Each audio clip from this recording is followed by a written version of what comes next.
সুনামগঞ্জে বৃষ্টি ও উজানের পাহাড়ি ঢলে নদী ও হাওরের পানি বেড়েছে। টানা ৪ দিন ধরে রোদ না থাকায় কাটা ধান নিয়ে চরম দুর্ভোগে পড়েছেন হাওরের লাখো মানুষ। বৈরী আবহাওয়ার কারণে জেলার হাওরগুলোতে কৃষকেরা ধান কাটতে পারছেন না। হাওরে বাতাস ও ঢলের পানি প্রচণ্ড ঠান্ডা হওয়ায় পানিতে নেমে বেশি সময় থাকা যাচ্ছে না। রোদ না থাকায় শুকাতে না পারায় মাড়াই করা ধানও নষ্ট হয়ে যাচ্ছে। এতে ব্যাপক বিপাকে কৃষকেরা। ৩-৪ কেজি জমি হারছি, রোদের লাগি ধান শুকাইতে পারতাছি না। বৃষ্টির পানিতে গাঙ্গো পানি বাড়তাছে, কৃষকরা বড় বিপদ আছে। সরকারের কাছে একটাই সাহায্য চাইতাছি, সরকার কৃষকের পাশে দাঁড়াক। বৃষ্টির কারণে ধান হইতে না, মন হইতে পারে না, অবস্থা খুব খারাপ। রাত্রে ঘুমাইতে পারে না, ধান ফরো রাত্রে ঘুমাই দিন কাজ করতাম মানে খুব মারাত্মক অবস্থা, বিপজ্জনক অবস্থা আছে আমরা। পানি উন্নয়ন বোর্ড পাউবো জানিয়েছে, গতকাল সকাল ৯টা থেকে আজ সকাল ৯টা পর্যন্ত ২৪ ঘন্টায় জেলায় বৃষ্টি হয়েছে ৮ মিলিমিটার।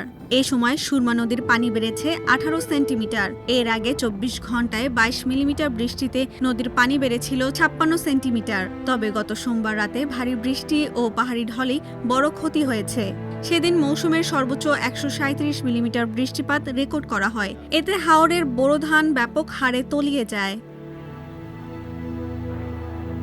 কৃষি বিভাগের হিসাব অনুযায়ী এ পর্যন্ত জেলার বিভিন্ন হাওরে ৯,০৫৭ হেক্টর জমির ধান পানিতে তলিয়েছে।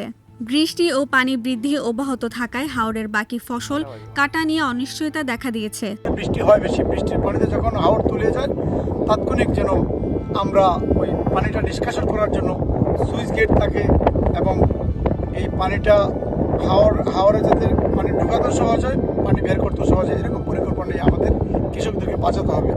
কৃষকদেরকে দ্রুত কাটার জন্য যে সমস্ত ধান বিশেষ করে পেকে গেছে ওই সমস্ত ধানগুলো দ্রুত কাটার জন্য পরামর্শ দিচ্ছি এবং মাঠে কম্বাইন হারভেস্টার সহ কৃষি শ্রমিকরা ধান কাটছে। আমরা ক্ষতিগ্রস্তের তথ্যটা আমরা আমাদের ঊর্ধ্বতন কর্তৃপক্ষকে জানিয়েছি। সেটা সরকার সিদ্ধান্ত নিয়ে যদি কোনো প্রণোদনা বা কোনো পুনর্বাসন কার্যক্রম হাতে নেয় তাহলে আমরা সেই নীতিমালা মোতাবেক সেটা কৃষকদের মাঝে বিতরণ করব। কৃষি বিভাগের সর্বশেষ তথ্যে দেখা গেছে এখনো হাওরের প্রায় অর্ধেক ধান জমিতে রয়েছে। এবার জেলায় ১৩৭টি হাওরে ২,২৩,৫১১ হেক্টর জমিতে বোরো ধানের আবাদ হয়েছে। গত মঙ্গলবার পর্যন্ত কাটা হয়েছে ১,০৭,২৮৫ হেক্টর। এর মধ্যে নিচু জমির প্রায় ৭০% এবং উঁচু জমির ১৩% ধান কাটা হয়েছে। গড়ে অগ্রগতি ৪৭.৬৬%। আবহাওয়ার পূর্বাভাস অনুযায়ী আগামী আরও কয়েকদিন উজান ও দেশের ভেতরে আরও বৃষ্টিপাত হতে পারে।